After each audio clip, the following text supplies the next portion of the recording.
আমার কাস্টমারের সংখ্যা কম, কিন্তু আলহামদুলিল্লাহ সবাই অনেক ভালো মনের। আসসালামু আলাইকুম, ওয়েলকাম টু ওয়ান্ডার ফুড। এই কেক দুইটা ছিল রিপিট কাস্টমারেরই, দুইটাই একজন আপুর জন্য ছিল। প্রথম এটা হচ্ছে চকলেট কেক ছিল, আর দ্বিতীয় যেটা থাকবে সেটা হচ্ছে half vanilla half chocolate cake. তারা কাস্টমাইজ করে নিয়েছিল। আর এই আপু আমার রেগুলার কাস্টমার, আর পুরাতন আর কি। তো আমি প্রথম কেকটাতে মারাত্মক ভুল করে ফেলেছিলাম। যখন অর্ডারটা আসে তখন নেটওয়ার্ক ছিল না, আর সম্ভবত ছিল কিন্তু এতই স্লো যে আমরা হোয়াটসঅ্যাপ মেসেঞ্জার কোনো কিছুতেই যোগাযোগ করতে পারতেছিলাম না। পরে আপু আমাকে ফোনে কল দিয়ে অর্ডারটার কথা বলে, তো সে নামের স্পেলিংটা আসলে বলে নাই। আর আমি ভাবছিলাম যে আমার কাছে তো নামের স্পেলিং আছে, কিন্তু আমার কাছে যেখানে নাম্বার সেভ করা সেখানেও আমি ভুল লিখে রাখছিলাম, মানে আপুর নামটা আসলে আমার কাছে কঠিনই লাগছে। তো যার যার কারণে আসলে এই ভুলটা হয়ে গেছে। তো আপু ওরকম কিছু বলে নাই। পরের দিন অন্য দ্বিতীয় কেকটা নেওয়ার সময় আপু মানে আমাকে মনে করিয়ে দিছে যে আপু আগেরটায় কিন্তু নামের বানানটা ভুল হয়েছে, এটা একটু খেয়াল করে সুন্দর করে লেখেন, এই আর কি। কিন্তু আমার শোনার পর একটু খারাপ লাগছে যে আসলে নামটা ভুল হইলে কেমন লাগে, কেকের উপরে যদি নামটাই ভুল, তারা ছবি টবি তুলছে, মানে কি বলছে মনে মনে জানি না আসলে, কিন্তু ওরকম কিছুই আমার সাথে বলে নাই। এই জন্যই বলি যে আমার সব কাস্টমারই আলহামদুলিল্লাহ ভালো মনের। যদি ওরকম হইতো আমি আসলে তাদের সাথে কাজ করতে পারতাম না।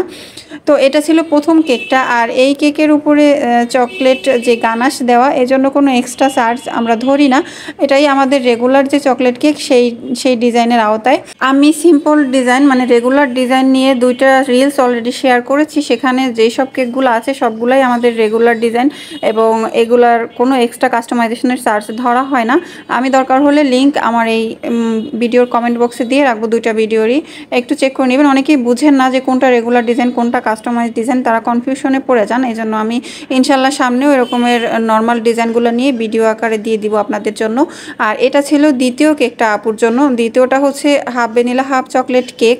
আর আপুর মূলত বার্থডে ছিল 5ই আগস্ট। তো আমরা সবাই জানি বাংলাদেশে আমাদের এবছর 5ই আগস্ট কীভাবে কেটেছে। তো ওই দিন আমি কিভাবে যে কাজ করছি, একে তো 11টার থেকে মোবাইল নেটওয়ার্কও বন্ধ ছিল, তারপরে কতগুলো মানুষ রাস্তার মধ্যে, আমরা যারা বাসায় ছিলাম যে কি একটা টেনশনের মধ্যে ছিলাম যে আজকে কি হবে কি হতে চলছে এর মধ্যে দিয়েই। তো তার মধ্যে দিয়ে আমি কাজ অর্ধেক করে রেখেছিলাম আগের দিন রাতে, বাকিটা যে করি না এটাও আমি ভুলে গিয়েছিলাম এইসব টেনশনে। তারপরে যাক করেছি, এবং লাস্টে তো যা হলো হলো, আমরা সবাই জানি। আমাদের লোকেশন টঙ্গী স্টেশন রোড। তো আমরা Tongi station road, college gate এবং উত্তরার কিছু এরিয়াতে ডেলিভারি করে থাকি। তো আপনাদের লোকেশন সহ একটু ইনবক্স করবেন। অনেকেই আছেন যে ইনবক্স করেন যে এই কেকের দাম কত, তারপরে আধা ঘন্টা 1 ঘন্টা কথা বলার পরে তারপরে দেখি যে আপনাদের লোকেশন অনেক দূরে। এটা করবেন না প্লিজ, তাহলে আপনারও যেমন সময় নষ্ট হয় আমাদেরও সময় নষ্ট হয়। তাই দয়া করে আগেই লোকেশনটা বলে তারপরে কেকের দাম জিজ্ঞেস করবেন। আজকের ভিডিওটা এই পর্যন্তই, আবার কথা হবে নেক্সট কোনো ভিডিওতে। সে পর্যন্ত সবাই ভালো থাকবেন। আল্লাহ হাফেজ।